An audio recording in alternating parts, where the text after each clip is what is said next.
Welcome everyone to this SLP short, the first of 2020 and the first in a mini-series we're putting together celebrating the careers of those Super League stalwarts who are celebrating a testimonial year in 2020. First up, we're focusing on Huddersfield and England and Great Britain winger Jermaine McGillavry, or Jerry as he's affectionately known in the Giants fanbase.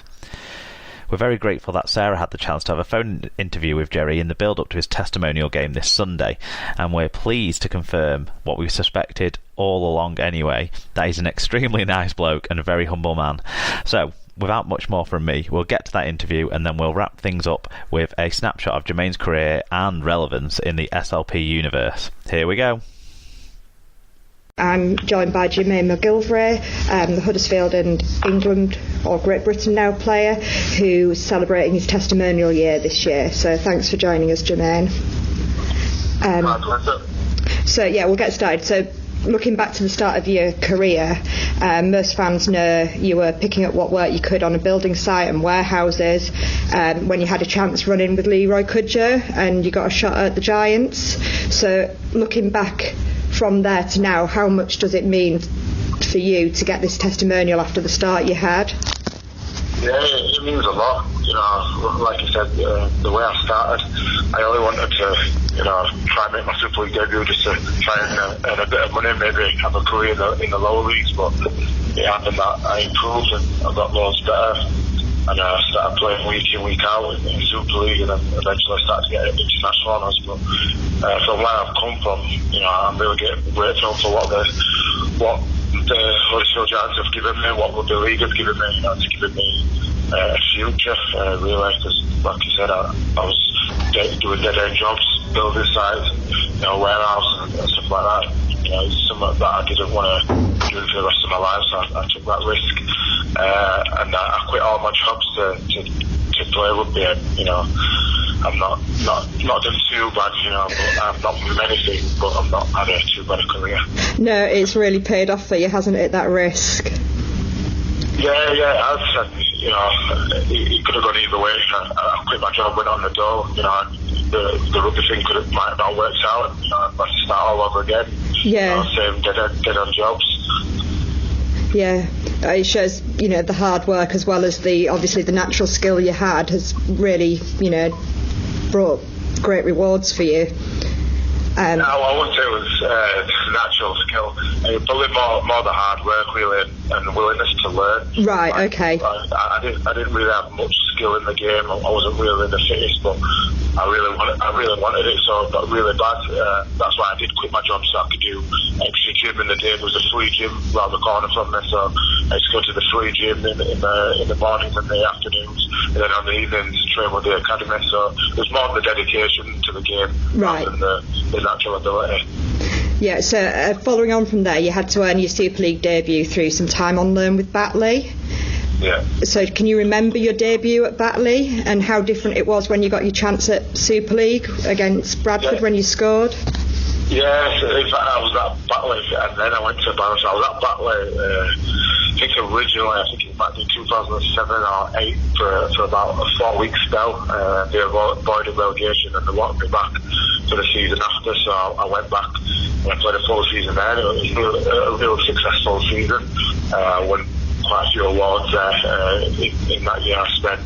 The following year I went to Barrow for the first 2 or 3 months of the season. Mm-hmm. I absolutely loved my time up there. I was driving up there one time, my first time there was Matt James, and it was like a 2.5 hour journey. I was just thinking to myself, what am I doing up here? But as soon as I started playing and how passionate the fans are up there, it was crazy and I absolutely loved it. Yeah. And after that, it was a successful loan spell. It was going really good. And Huddersfield Giants called me back and I made my debut against Bradford Bulls and I haven't looked back since then.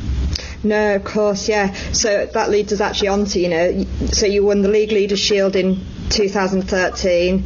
You were the Super League top try scorer in 2015. You've got Great Britain and England honours. What personally would you say your biggest highlights so far in your career? I'd have to say my England debut. Obviously, I didn't manage to make my Super League debut, which was a massive goal of mine. But from then on, I just wanted to make a career in the game. I just thought I'd just be a good Super League player, but to represent your country, it's the pinnacle for me, really. And then, you know, playing out in all them Test series, the World Cup, being on tour and stuff like that, you know, it was massive for me. It's something that it was never in my goals, because I didn't think that I could realistically achieve that from where I came from and how good I was at the time. And I was looking at the players in my position, and some of them were younger than me, quite a bit younger than me, you know, outstanding players at the time. And I just thought they'll be in that shirt for the rest of their careers. And, yeah. You know, my career will probably be done by then, but I'd have to say that, to represent my country at this sport is, you know, the pinnacle for me. And, you know, I've got to do that over 20 times, so, you know, it's huge for me and my family. Yeah, that's an amazing achievement. And obviously you're still only young, you're only 31. What goals do you have for the rest of your career then? I don't know about young. I'm young in life, but in rugby league, I'm probably coming to the back end of my career. Well, I'm still holding on to the fact that Gareth Ellis is still playing, and he's older than me, so yeah, I'm all right. He's a freak, though. He's fit as hell, but you never know. But I've got 4 years left, so that brings me to I'm 35. And it's probably one of them where I see where my body's at, where my head's at. You know, for all I know, I could be the fittest and, you know, feel the best I've ever felt, and I'll carry on. But, you know, I might feel like, you know, I've given enough as I can, and I can't give any more. And when I get to that stage, I'll hang up my boots. But I've no real plans. I've still got 4 years left out of this year. I plan to, you know, take each season as they come and work as hard as possible, and, you know, try and stay in good shape and be as fit as possible as well. Yeah, no, that's great. So you've got your testimonial game coming up against Halifax on Sunday, is that right? Yeah, that's correct. That's at the John Smith Stadium, and, you know, Halifax are a local side, and they're the first team that I actually played against who were professional men. Back in the day, we used to have the thing called the Infirmary Cup, which will be competing for this weekend, where the academy boys used to always play Halifax first team over at the Shea. Okay. You know, we used to always get beat, but we put in a good performance, and, you know, I think that was one of the first standout games I had, and, you know, it made the first team coaches take notice. So it was a huge game for us academy boys. So, yeah. Probably our cup final, really, and, you know, we're bringing it back this weekend. So, you know, hopefully it will be a good spectacle, and hopefully a few fans get out to see it as well. Yeah, definitely. Are there any other events that you've got coming up for your testimonial year? Yeah, I've got a dinner, my opening dinner, which is booked in for the 7th of March. I've got Henderson Gill, Jamie Peacock and myself doing a question and answer on that, and Pete Emmett is going to be compare. And I've got a ladies' night on the 30th of May. 30th of May, I've not really promoted that yet, but I'll be promoting that pretty soon, as my first dinner is almost full. And I'll probably do one more event, which will be a closing dinner. But that's about it. I don't want to be keep going around asking the same people to come to my event. You know, it just costs a bit of money. You know, yeah. Well, everything to spend the money on. But, you know, a lot of people are showing their support over here, which I'm grateful. Yeah. Do you have a Twitter or a Facebook page or something that people can sort of keep up to date with what you're doing? Yeah, I pretty much post stuff on all my platforms. I'm on Twitter, Instagram and Facebook, and I share a lot of my things on there. So if anyone is interested, just have a look on there, or you can also message me on there and reach me on there. Yeah, and obviously we'll try and retweet whatever we can pick up that you've got advertised. Yeah, thank you. So that's sort of our main big questions. I've got a few sort of quick fire questions. For regular listeners, they obviously know that my son Joshua is sort of regarded as a bit of a rugby league anorak at the age of 10. He'll think nothing of going and talking to James Clark, the chief executive at Hull FC, and telling him what's wrong with the game. So he would like to know, firstly, what's your opinion on Mahe Fanua? He's an absolute freak. He's so explosive and strong. Top player. Yeah, and he also wants to know who's the hardest player you've played against. I'd have to say Greg Inglis, one of the best players to play the game for me, and it's probably the hardest because I was opposite him at the time, and he's unbelievably good. Excellent, thank you. And do you have a favourite try you've scored? Probably not a favourite, but I quite enjoyed when we played New Zealand at the John Smith Stadium. It was packed out, and I got to score against them in front of my home crowd for my country. So that was pretty special. But I've scored a few, but that's the first one that comes to mind. Okay, yeah. And do you have a favourite away ground?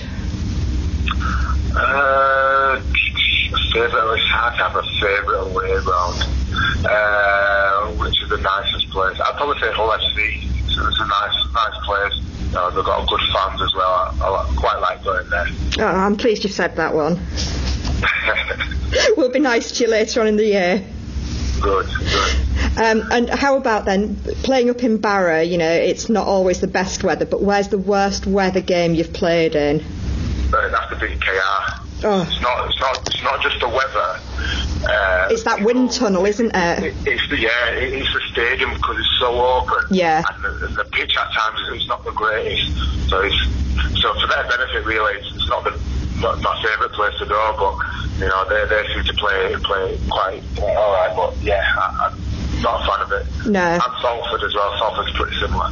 Right, yeah, because we always say that KR was built the wrong way round. It should have been 90 degrees round, and then you'd have got rid of the wind tunnel so much. But yeah. Oh God, when it's windy this time of year, it's awful. It's bleak, isn't it?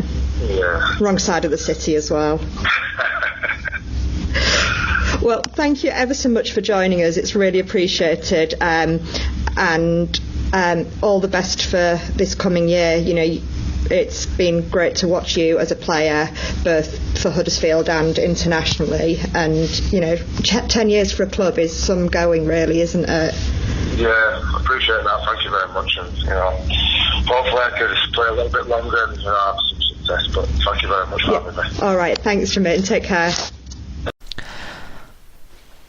Thanks again to Jermaine for all his time there, and top work from Sarah as well too. Jermaine's clearly put all the required effort and hard work into getting where he has. To transfer his raw pace into a catching and finishing ability that he's got does take some skill too. When I think of him, obviously that great 2017 World Cup comes to mind, but also I think about him being maybe amongst the quickest at playing the ball in the league, alongside maybe Tom Briscoe at Leeds possibly. I mean, he gets his team on the front foot so good in those early tackles, then popping up at the end to score the try as well. What a great player he is, and a great career he's had so far. Those loan spells at Batley and Barrow early on, where he scored almost a try a game, and he got recognised too with a place in the 2009 Championship Team of the Year, gave him a good start. 2 tries on his Super League debut with Huddersfield at Bradford back on the 6th of June 2010. With his Giants career now up to 245 games and 169 tries. His first full campaign at the Giants was 2011, where his performances earned him the Albert Goldthorpe Rookie of the Year award from the League Express. He was also, of course, a key part of Huddersfield's 2013 League Leaders Shield win. 2015 will probably have been a personal high for Jerry. He finished Super League's top try scorer after a brilliant end to the campaign that year in the Super 8s. Remember the Super 8s? He scored 13 tries in those last 7 games when he was playing obviously against all the top sides in the competition week in, week out. That saw him get a Dream Team selection in 2015, and he went on to make his England debut that year too, in a win over New Zealand at Wigan. In all, it's 17 caps and 12 tries for England, plus the 9s World Cup and 4 tests for Great Britain. Finally, though, his SLP stats, which hopefully he'll be excited to hear about. Just like some may say Sky act like the sport started in 1996, at SLP we act a little like it only started in 2014, because that was our first season and when we started tracking stats from. Since then, Jermaine has scored more tries in Super League than anyone else, 111 in 147 games. He's also made the most clean breaks since SLP began. His work rate can't be questioned, that's for sure. 3rd most in number of carries in Super League since the start of 2014, and 2nd highest in metres made, making his ground at an impressive 8.4 metres per carry on average over that 6 season span. So congratulations on a great career so far from us at Super League Pod, Jermaine, and thanks again for your time. Let's hope we get to talk lots more about your performances in the coming seasons. Good luck with your testimonial